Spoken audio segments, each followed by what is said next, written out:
Assalamualaikum warahmatullahi wabarakatuh. Salam sejahtera bagi kita semua. Selamat datang di video pembahasan tentang multikolinearitas. Jadi video ini kami susun ataupun kami buat dalam rangka sebagai pemenuhan tugas akhir dari mata kuliah ekonometrika yang diampu oleh Ibu Ika Wahyuni. Sebelumnya saya ingin memperkenalkan terlebih dahulu anggota-anggota yang turut dengan semangat menyelesaikan video ini hingga video ini dapat terselesaikan. Yang pertama ada Anggun Purnamasari, kedua ada Dewi Melinda Fitri, yang ketiga ada Tika Tri Nuriana, dan yang keempat saya sendiri yakni Putra Irfansyah. Oke, baiklah sebelum kita melanjutkan pembahasan tentang multikolinearitas lebih dalam lagi, saya ingin membuat satu pandangan terlebih dahulu nih, biar kita satu pandangan tentang pengertian multikolinearitas. Jadi di sini dijelaskan bahwa multikolinearitas adalah situasi di mana terdapat hubungan linear sempurna atau pasti di antara beberapa atau semua variabel bebas dari model regresi berganda. Dalam arti luas berarti terdapat korelasi yang tinggi di antara variabel bebas. Jadi mengapa sih di dalam model ekonometrika ini sering ditemukan atau ditemui kasus multikolinearitas ini?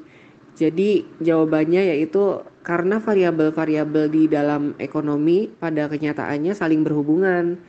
Jadi seperti yang dimaksud tadi dalam arti luas berarti terdapat korelasi yang tinggi di antara variabel bebas.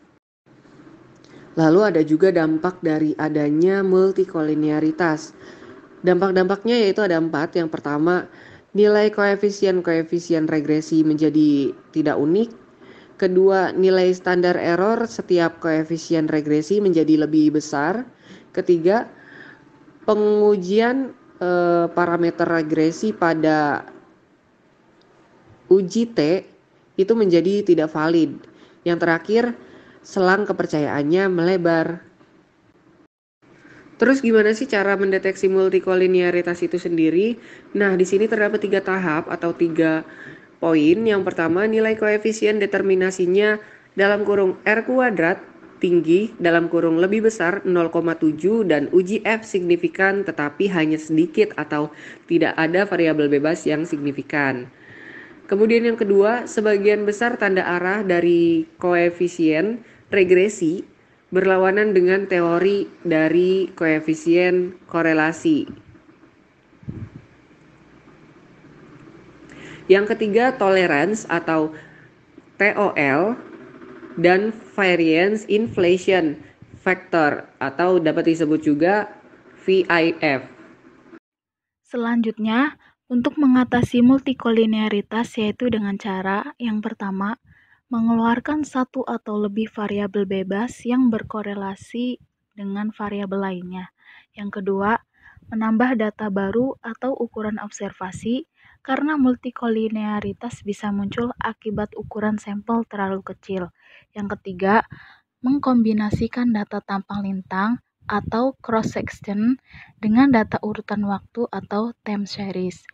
Yang keempat, menggunakan metode lain yaitu regresi komponen utama, regresi Wright, regresi PLS, regresi dengan bias dan regresi kontinum. Berikut terdapat contoh soal mengenai multikolinearitas. Nah, berikut disajikan data mengenai variabel Y, yaitu pengangguran, X1 jumlah penduduk, X2 pertumbuhan ekonomi, X3 upah minimum provinsi. Yang A, apakah terdapat masalah multikolinearitas? Yang B, jika terdapat multikolinearitas, carilah penyelesaiannya. Nah, di bawah ini terdapat data tabel. Kemudian data pada soal tersebut kita input ke dalam Microsoft Excel. Nah, setelah data semuanya sudah di-input, lalu kita akan copy data tersebut. Setelah data sudah di-copy, lalu kita buka aplikasi EFIS. Kemudian klik Create a new EFIS work file. Lalu pada bagian work file struktur type, kita pilih unstructured. Kemudian pada bagian data rank observation, isi jumlah data sesuai dengan soal, yaitu 16. Kemudian akan muncul tampilan seperti ini. Untuk mencari OLS, kemudian kita klik quick, lalu kita pilih empty group, kemudian data yang sudah di-copy tadi kita paste. Lalu pada tampilan Word file muncul beberapa variabel dan kita rename sesuai dengan variabel dalam soal.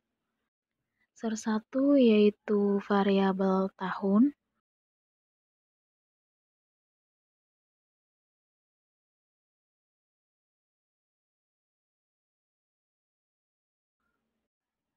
ser 2 yaitu variabel y, ser 3 yaitu variabel x1,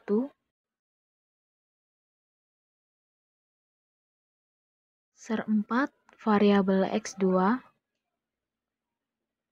ser 5 yaitu variabel x3. Variabel sudah berganti nama sesuai dengan soal, lalu klik quick, kemudian pilih estimate equation dan masukkan persamaan variabelnya. Yaitu kita masukkan variabelnya y, c, x1, x2, dan x3. Lalu klik OK. Kemudian akan muncul output sebagai berikut. Nah, pada gambar di samping, semua koefisien regresi pada model 1, baik untuk variabel jumlah penduduk atau X1, pertumbuhan ekonomi atau X2, maupun upah minimum provinsi atau X3, tidak signifikan karena nilai prob-nya lebih dari 0,5. Padahal data pada uji F diputuskan menolak H0 dengan nilai prob-nya 0,00 kurang dari 0,5. Dengan demikian disimpulkan bahwa minimal ada satu parameter regresi yang signifikan atau model cocok. Di sisi lain, nilai R2 sangat besar, yaitu 0,962234. Setelah kita mencari output OLS, selanjutnya adalah kita akan mencari output correlation dengan cara klik quick, kemudian pilih grup statistik, lalu klik correlation. Maka di sini akan muncul kolom untuk memasukkan persamaan, yaitu X1, X2, X3, dan Y. Lalu klik OK. Kemudian akan muncul output correlation. Output correlation ini akan menggambarkan korelasi antar variabel, nilai korelasi antar variabel. Nah, dalam kasus ini, nilai korelasi antara banyaknya jumlah penduduk atau X1, pertumbuhan ekonomi atau X2 adalah sebesar 0,927804. Tidak lebih besar nilainya dibandingkan korelasi antara banyaknya jumlah penduduk atau X1 dengan pengangguran Y sebesar 0,973671. Setelah kita mendapatkan output correlation, selanjutnya kita akan mencari nilai FIF dengan cara klik view, kemudian pilih coefficient diagnostic dan pilih variance inflation factor. Kemudian akan muncul output nilai FIF-nya. Dapat dilihat dari output di samping bahwa nilai FIF X1 adalah 13,02241. Untuk X2 18,07626. X3 32,52452. Dapat disimpulkan dari ketiga variabel tersebut nilai FIF-nya adalah lebih dari 10. Maka terdapat gejala multikolinearitas. Karena nilai FIF-nya lebih dari 10, maka untuk menyelesaikan masalah multikolinearitas dengan mengeluarkan salah satu variabel yang kuat. Di sini, variabel yang korelasinya kuat adalah X3. Caranya sama seperti pada di awal, melakukan uji OLS. Klik quick, kemudian pilih estimate equation. Dan masukkan dua variabel saja, yaitu X1 dan X2. Kemudian klik OK. Lalu muncul output sebagai berikut. Kemudian mencari correlation dengan klik quick, lalu pilih grup statistik dengan memasukkan dua variabel saja.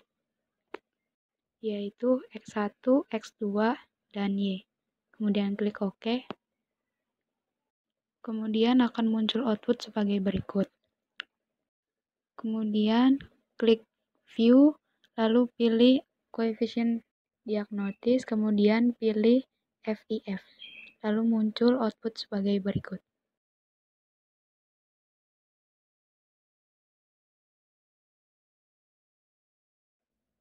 Nilai output FIF pada gambar di samping yaitu 7,184,963 kurang dari 10, yang artinya sudah tidak terdapat gejala multikolinearitas.